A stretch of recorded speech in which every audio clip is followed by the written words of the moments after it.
Hey guys, welcome back to the channel. Today I'll be teaching you how to make an easy movement.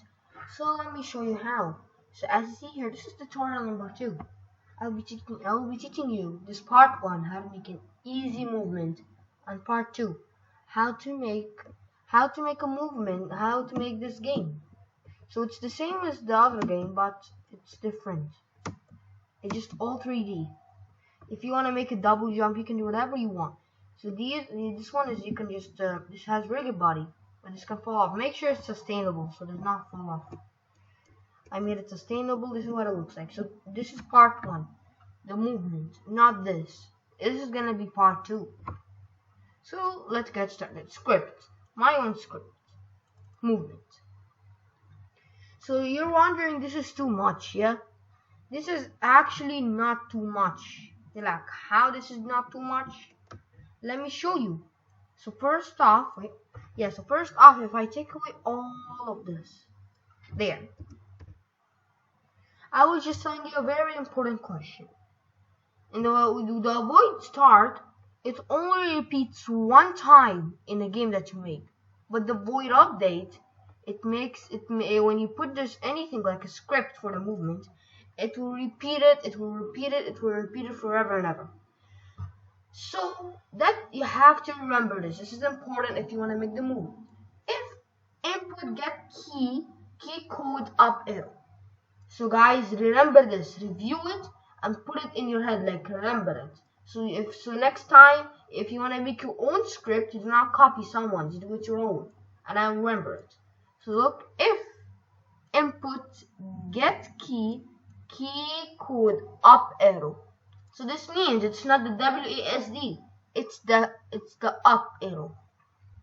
So the game object, which means like this game object that we choose, will be moving, and this is X and this is Y and this is Z. So this is 0 and this is 1.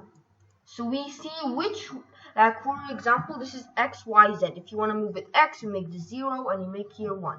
That's how it works. And you have to, this is called multiply.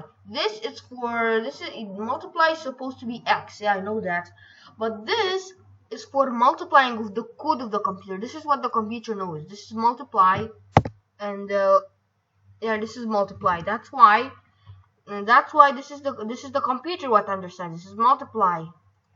And right now, this means if you put both of these, this means that anything you write here, like anything, like for example, let me just write movement.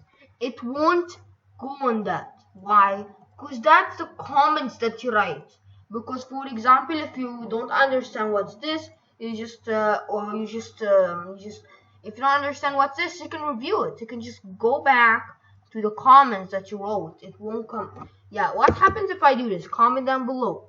So guys, I know so I'm not gonna tell you the answer. So what happens if I do this? And what happens if I do this? Wait. I mean, what happens if we do this? Oh wait, so comment down below. Will this be playing or no? Comment down below. I know the answer is. Comment down below because I want to see you thinking. Will this be like the comment? Will this be shown like, will the computer read it, or will this be your comments so you can review? So comment down below. So let me just put this here. Here. So if you're wondering, this is the only up arrow. How do we do it? It's the same thing, but you just duplicate it 4 times. So this is the same thing, like this input to get key code. These are all repeated. But this is up arrow, down arrow, left arrow, right arrow. So how do we do the direction of it? Let me show you how. So this is X, Y, Z. So this is the Z, and wait. Yeah, this is the Z and this is the X.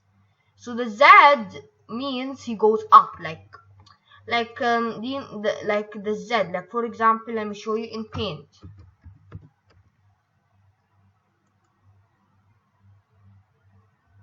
In Paint will explain to you everything. So, for example, this is the Z, and this is the X. So for example, if you want to play to move with the up arrow, you can go here. But what will happen? Like I just said, there's 0, 0, 1. There's commas, so you can guys know. This is X, Y. Oh wait, I meant. This is X. This is Y, and this is Z. So this is the Z one. But it is 1, so it can move 1 step positive forward. If you want to make it the down arrow, you make it -1. How do you do that? You put negative. So let me start. Okay, so let's see. This is the same. This is 1 and -1. Always remember the pattern. This is X, this is Y, this is Z. Remember this pattern. Okay, so there. So right now, this is the left and right. How do we do that? It's the same, but it's kind of different. We don't put it here, we put it here. Because I said X, Y, Z. This is from the X. So why did I put the left arrow -1? Because the X is this side, in the right arrow. This is where the positive is, and the left isn't the positive. It's in the negative. So we put -1. And when we go to the right one, like when it's the right one now, you put 1 in the x-axis. Always remember that. So this is how to do it, guys. This is how to remember this easy movement. You don't need the void start when you do the script. The void start isn't that important for the script. And this is all what you need for the movement. This is very easy. And most importantly, you have to make public float speed. And the public float speed, like for example, like this is the speed, like public float speed. It doesn't know that it's speed, but you wrote the name like speed, and then you make time or data time, and then you do a multiply, and then you write the name by the name that you wrote here. So so it knows the speed. Like for example, let's go there. So let me show you how does it work. So okay, there. So how many speed do you want? If you did the speed without like the time delta time as I said, it won't work. So for example, let me make this 8. Let me save it. And let me play this game. And this is what's gonna happen exactly. And always, guys, remember that when you make a cube, the problem is that you telling me why is it not doing this? Let me show you. And why does it only have freeze rotation? So let me tell you how. This would be much epic if I don't have the freeze rotation, yeah. But the problem is that if you take away the freeze rotation and the cube would spin, the controls will be different. So I was thinking, how about we change the local to global and take away this rotation, and I'll see if it works or no. So it's pretty cool, but if it does not work, I'll think about it later, but I'll tell you guys in the comments later. So let's see if this does work. So for example, I'm just bounce here. Let me just, yeah, see? Now, let me just show you what happens when yeah, the controls are different. You're gonna know it already, so yeah. So the only way to do it is to, yeah, okay. Okay, this is how to do it. I'm not sure I'm gonna make this. Okay. So this is the movement script. As you only know, this is gonna be part 2, how to make this map. So next time in part 2, I'll be showing you how to do the map, and this is what you're all gonna be learning about the movement. And have a great day, everyone. Bye bye.